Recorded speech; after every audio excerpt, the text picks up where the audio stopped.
باللہ من الشیطان الرجیم بسم اللہ الرحمن الرحیم۔ بے شک اللہ عدل و احسان کا حکم دیتا ہے اور رشتہ داروں کو اور ان کے حقوق دینے کا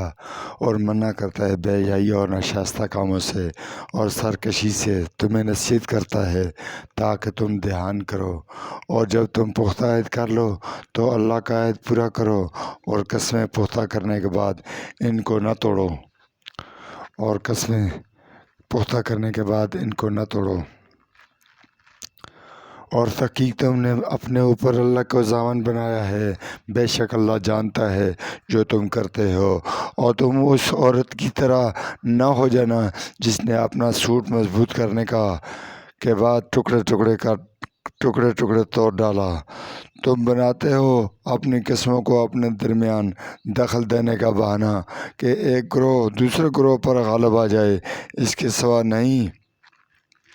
کہ اللہ تمہیں اس سے آزماتا ہے، اور وہ روز قیامت تم پر ضرور ظاہر کر دے گا جس میں تم اختلاف کرتے ہو، اور اگر اللہ چاہتا تو البتہ تمہیں ایک امت بنا دیتا، لیکن وہ گمراہ کرتا ہے جس کو وہ چاہتا ہے اور ہدایت دیتا ہے جس کو وہ چاہتا ہے، اور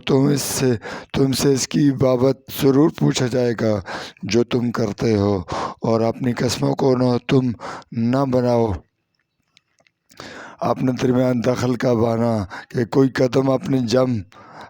جم جانے کے بعد پھسل جائے، اور تم اس کے نتیجے میں وبال چکھو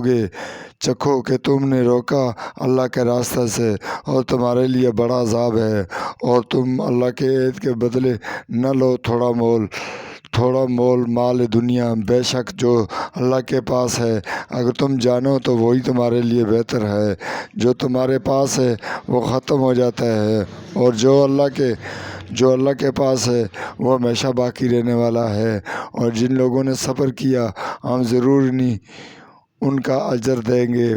اس سے بہت بہتر جو وہ اعمال کرتے تھے۔ جس نے کوئی نیک عمل کیا وہ مرد ہو یا عورت،